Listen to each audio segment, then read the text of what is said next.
Coucou les déesses, j'espère que vous allez bien, je suis ravie de vous retrouver pour ce nouvel épisode. Pour celles qui ne me connaissent pas, je m'appelle Jennifer, je suis la CEO de Mahou Paris, une ligne de soins de beauté naturels, clean beauty et premium, spécialement formulée pour l'entretien, la beauté des peaux noires, foncées et métissées. Et donc, j'ai décidé de lancer ce podcast pour vous apporter des informations, pour vous aider à prendre soin de votre peau. Et je vous sollicite aujourd'hui parce que je n'ai pas de nom précis pour cette série de podcasts, donc n'hésitez pas à me faire part de vos suggestions. Je serai ravie de les entendre au bas de cette vidéo. Aujourd'hui, nous allons voir ensemble comment se débarrasser de l'excès de sébum sur les peaux noires à travers 5 astuces. Alors, préparez de quoi noter, préparez votre petite tasse de thé ou votre jus vert, de quoi grignoter. On va passer quelques minutes ensemble pour vous délivrer quelques secrets et bien sûr, à la fin de cette vidéo, si vous avez des questions, si vous avez des réflexions, vous avez d'autres choses à ajouter, surtout n'hésitez pas à le faire en commentaire, je vous répondrai très rapidement. Tenez-vous prête, on commence dès maintenant. Alors, l'excès de sébum sur peau noire, 5 astuces simples pour y mettre fin. Tout d'abord, l'excès de sébum se caractérise par un film gras à la surface de la peau, lui donnant un aspect brillant peu flatteur. Produit par les glandes sébacées qui se trouvent sous la peau, le sébum a pour fonction de maintenir l'hydratation à l'intérieur du corps et de protéger la peau contre les agressions extérieures telles que les frottements, un climat rude, la pollution, des substances trop agressives ou contre la prolifération des mauvaises bactéries. Pourquoi mettre fin à l'excès de sébum sur peau noire ? Eh bien tout simplement parce que les peaux foncées ont des besoins et des spécificités différentes des peaux claires. Par conséquent, la présence d'un excès de sébum sur une peau noire engendrera des kystes et des boutons qui donneront lieu à des inflammations appelées taches pigmentaires ou taches d'hyperpigmentation difficiles à faire disparaître. Prévenir l'excès de sébum sur une peau foncée permettra de maintenir une peau saine non sujette à la prolifération des mauvaises bactéries et ainsi préserver un teint unifié et lumineux. Est-il possible de réguler l'excès de sébum sur une peau noire ? Rassurez-vous, si vous souffrez d'une peau grasse, sachez qu'il est tout à fait possible de retrouver une peau normale et de la conserver. Car l'excès de sébum n'est pas ce qui définit la nature de votre peau.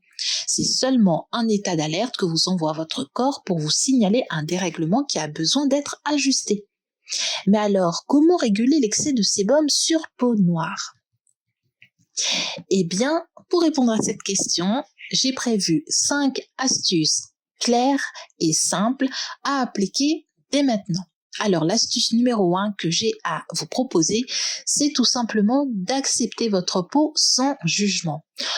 Lorsque l'on est préoccupé par l'état de sa peau, nous pouvons avoir tendance à la triturer durant la journée, à se regarder dans la glace 10 fois par jour et sans en avoir l'air, ces gestes en apparence anodins sont générateurs de stress. Or, au niveau du métabolisme, cela se matérialise par une superproduction de cortisol, d'adrénaline et de testostérone, des hormones produites en grande quantité uniquement face à une situation de danger.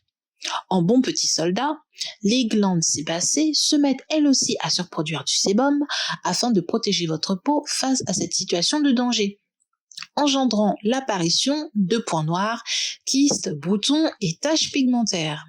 Accepter votre état est une manière de vous apporter la compassion et le réconfort dont vous avez besoin. Soyez assurés que cette situation s'améliorera chaque jour et qu'aujourd'hui plus que jamais, pour le moment, vous avez surtout besoin d'être bienveillante et patiente envers vous-même. Si vous en ressentez le besoin, n'hésitez pas à vous faire accompagner par un sophrologue ou une hypnothérapeute afin de mettre fin à votre dermatillomanie et extérioriser vos émotions. Notre corps a la capacité d'extérioriser ce que nous avons du mal à dire. C'est d'ailleurs la fonction première de la maladie. Vous avez compris ? Votre corps a du mal à dire des choses et donc la maladie se manifeste pour que vous preniez pleinement conscience de votre mal. Sur le plan psycho-émotionnel, une peau grasse reflète une difficulté dans vos rapports avec le monde extérieur ou avec les autres de manière générale. Une surproduction de sébum est une manière inconsciente d'exprimer votre besoin de vous trouver dans un environnement bienveillant et sécurisé. Prenez le temps d'identifier les différents aspects de votre vie que vous pourriez qualifier d'agression à votre encontre, que ce soit par exemple votre environnement de travail, votre environnement familial, votre alimentation, mais aussi votre environnement mental. Et d'ailleurs, prenez également en compte votre environnement beauté. Quels soins vous utilisez, est-ce qu'ils ne sont pas trop agressifs, etc. En ce qui concerne l'environnement mental, j'entends par là le regard que vous portez sur vous-même ainsi que les pensées qui en découlent. Lorsque vous êtes face à votre miroir, quels mots employez-vous pour vous définir ? Gardez à l'esprit qu'un visage ne se résume pas à l'état de votre peau. Vos jolis yeux en amande, votre bouche pulpeuse, vos pommettes hautes, votre joli front bombé, etc. sont autant d'éléments qui contribuent à votre beauté. En adoptant dès maintenant les astuces de cet article et en faisant preuve de régularité dans vos nouvelles habitudes, vous verrez votre peau s'illuminer et votre teint s'unifier de plus en plus chaque jour. Astuce numéro 2, favoriser les fibres alimentaires. Il peut être parfois difficile d'adopter une alimentation saine tous les jours, lorsqu'on est dépassé par le travail, par la vie de famille à gérer et le manque de temps. Parfois, et surtout en période de surmenage extrême ou de down à cause du mauvais temps ou du climat social ambiant, une pizza ou un hamburger avec des frites font office de véritable réconfortant. Rassurez-vous, le but n'est pas de manger de la salade tous les jours, mais simplement d'incorporer un maximum de fruits et de légumes à chacun de vos plats. Ceci afin d'éviter de causer des inflammations dans votre tube digestif. Riches en vitamines, sels minéraux, antioxydants et fibres, les fruits et légumes frais sont de véritables trésors au service de votre beauté, alors ne vous en privez pas. Pokéball, tarte aux légumes et smoothies seront combler votre gourmandise et illuminer votre teint. Alors, concernant les régimes alimentaires spéciaux, tels que le régime végétarien ou le régime végétalien, je vous recommande vivement d'incorporer des poissons gras, saumon, truite, sardines, harengs, ainsi que de la viande blanche, du poulet ou de la dinde par exemple, quelques fois par semaine durant toute la durée de votre programme beauté de la peau. Tout simplement car ces aliments contiennent des vitamines anti-inflammatoires qui permettront d'assainir votre peau et d'accélérer sa cicatrisation, dans le cas où vous souffriez d'imperfections dues à l'excès de sébum. Ce que j'essaie de vous dire, c'est que si le régime végétarien ou le régime végétalien vous correspond, tant mieux pour vous. Néanmoins, si vous souffrez de problèmes de peau, je vous invite à faire une parenthèse et à incorporer les produits animaliers dont je viens de vous parler parce que cela va permettre d'accélérer le rétablissement de votre peau. Ensuite, une fois que vous aurez les résultats obtenus, rien ne vous empêchera de retourner à un régime végétarien ou végétalien si c'est ce que vous voulez. L'astuce numéro 3 que j'ai à vous partager est tout simplement de limiter les aliments à indice glycémique haut. Chaque aliment ingéré influence la quantité de sucre dans le sang. Plus l'indice glycémique d'un aliment est haut, plus cela crée des inflammations au sein de votre métabolisme. Vous avez compris le principe. Une inflammation est une situation de danger, donc les glandes sébacées produisent du sébum en quantité pour vous protéger, etc. Raison pour laquelle il est important d'alcaliniser votre alimentation autant que possible. Pour cela, je vous invite à télécharger dès maintenant le tableau des indices glycémiques des aliments que vous trouverez en barre d'infos. Ce tableau à imprimer et à accrocher sur votre frigo vous permettra de composer de bons petits plats gourmands et beauté en toute sérénité. Astuce numéro 4, faites une détox. L'état de la peau est le reflet exact de l'état de vos émonctoires. En conclusion, si votre peau est grasse, cela signifie que vos intestins et votre foie sont saturés en mauvaise graisse et en sucre. Afin d'illuminer votre peau de l'intérieur, il serait bien d'adopter une cure détox grâce aux aliments lactofermentés par exemple, tels que la choucroute, le kéfir ou le kombucha. Car les probiotiques qu'ils contiennent vont permettre de rééquilibrer votre flore intestinale et donc votre flore cutanée. Les infusions d'ortie et de pissenlit sont également très efficaces pour détoxifier le foie. Attention, ils sont à utiliser avec prudence au risque de voir une aggravation de votre état, soit pas plus d'une tasse par jour.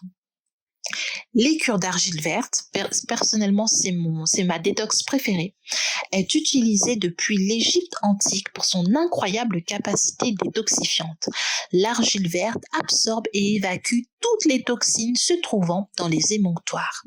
Riche en nutriments et en sels minéraux, elle revitalise l'organisme tout entier et les effets sur la peau apparaissent dès le lendemain.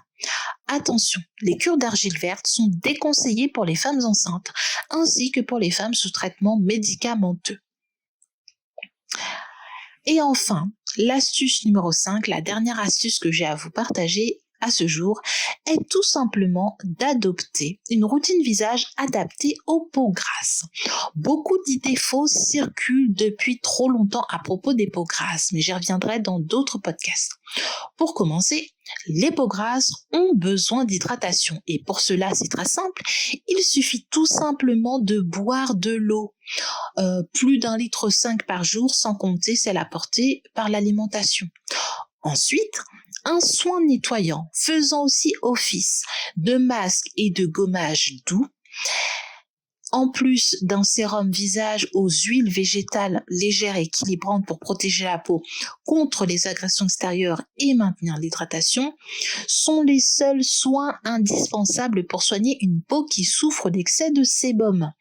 Évitez les savons car ils ont une action trop asséchante, ce qui donnera lieu à un surplus de production de sébum pour combler à l'assèchement de la peau, qui donneront lieu à des kystes, des boutons et des taches pigmentaires, vous avez compris le principe. En ce qui concerne les brumes hydratantes, les gels liquides nettoyants et les crèmes hydratantes, c'est la même chose, car ces produits contiennent beaucoup d'eau et en réalité très peu d'actifs. Or, lorsque on utilise des soins qui contiennent beaucoup d'eau de manière quotidienne, cela abîme la barrière naturelle de la peau. De manière générale, pour finir, pensez à laisser respirer votre peau en évitant les fonds de teint et en évitant de toucher votre visage en dehors des moments de soins. En adoptant ces 5 conseils simples dès maintenant, vous aurez le plaisir de retrouver une peau noire qui soit belle et unifiée sans excès de sébum. Si vous voulez en savoir plus ou que vous êtes à la recherche de soins adaptés à votre peau, je vous invite à visiter notre boutique en ligne sur le site maobeautyparis.com en barre de description, dans lesquelles vous pourrez trouver notre Magic Powder, qui est un nettoyant en poudre que vous pouvez utiliser comme nettoyant, masque visage et gommage, ainsi que notre élixir d'amour qui est un sérum spécialement formulé pour rééquilibrer les peaux grasses et éliminer les imperfections et bien sûr illuminer votre teint. N'hésitez pas à me poser des questions vis-à-vis de cet article, s'il y a des termes que vous n'avez pas compris ou si vous avez des questions. Sur ce, je vous dis à très bientôt pour notre prochain podcast et d'ici là, honorez la déesse que vous êtes. Bisous!